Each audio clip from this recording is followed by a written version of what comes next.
ഈ സിനിമ നിർമ്മിച്ചയാളും കേന്ദ്ര കഥാപാത്രത്തെ അവതരിപ്പിച്ച ആളും എഴുതിയ ആളും സംവിധാനം ചെയ്ത ആളും എന്നുവേണ്ട ഇതിൽ പ്രവർത്തിച്ചവർ മുഴുവനും ഏറ്റവും പ്രിയപ്പെട്ടവരാണ്. അതുകൊണ്ട് ഈ വിജയം, ഇന്നത്തെ കാലത്ത് തിയേറ്ററിൽ ഒരു സിനിമ വലിയ വിജയം നേടുക എന്നുള്ളത് വളരെ പ്രാധാന്യമുള്ള ഒരു സംഗതിയാണ്. അതിൽ ഈ വിജയത്തിൽ അകവഴിഞ്ഞ് ഞാൻ സന്തോഷിക്കുന്നു. ദിലീപിൻ്റെ ഈ വിജയം തുടർന്നുകൊണ്ടേയിരിക്കും എന്നുള്ളതിൽ എനിക്കൊരു സംശയവുമില്ല.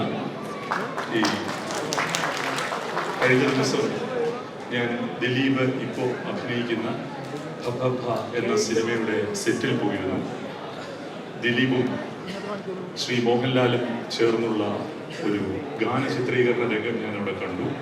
അത് മലയാള സിനിമ കണ്ട ഏറ്റവും വലിയ വിജയമാകാനുള്ള സാധ്യത ആ സിനിമയിലുണ്ട് എനിക്ക് ഇപ്പോൾ മനസ്സിലായതാണ്. പ്രിയപ്പെട്ട ദിലീപുമൊത്ത് ഞാൻ 2018 ചെയ്തൊരു സിനിമയ്ക്കും ഇതുപോലെ 60ാം ദിവസം ആഘോഷിക്കാൻ ഇടവന്നിട്ടുണ്ട്. അപ്പോൾ ദിലീപിൻ്റെ ഈ വിജയത്തിൽ വലിയ സന്തോഷം. പ്രിയപ്പെട്ടവരാണ് അഭിനയിച്ചവരെല്ലാം. ബിൻലോ പ്രത്യേകിച്ചും ഒരു ആദ്യ സംവിധായകന് കിട്ടാവുന്ന ഏറ്റവും വലിയ അംഗീകാരമാണ് ഈ ചടങ്ങ് എന്നുള്ളത്. ഇതിൽ അഭിനയിച്ചവർക്കും പ്രവർത്തിച്ചവർക്കും എല്ലാം, അണിയറയിൽ പ്രവർത്തിച്ചവർക്കും എല്ലാം ഭാവുകങ്ങളും. ഷാരിസ് എൻ്റെ പ്രിയപ്പെട്ട സുഹൃത്താണ്. എന്നോടൊപ്പം അടുത്ത സിനിമ ചെയ്യുന്ന ആളുകൂടിയാണ് ഷാരിസ്. അപ്പോൾ ഷാരിസിനോട് ആകെ പറയാനുള്ളത്, ഇത്രയേറെ വൈകാരികത കൊടുക്കേണ്ട കാര്യങ്ങൾക്ക് കൊടുത്താൽ മതി എന്നെനിക്ക് തോന്നുന്നുണ്ട്. കാരണം വലിയ പ്രാധാന്യമൊന്നുമില്ലാത്ത കാര്യമാണ് ഷാരിസ് ഇപ്പോൾ എന്താ പറയേണ്ടത്, ഒരു മധ്യസ്ഥൻ്റെ ആവശ്യമില്ല എന്ന് ഷാരിസ് പിന്നെയും പറയുന്നുണ്ട്. അങ്ങനെ ഒരു മധ്യസ്ഥനുള്ളതായിട്ട് എനിക്ക് അറിയാനേ വയ്യ.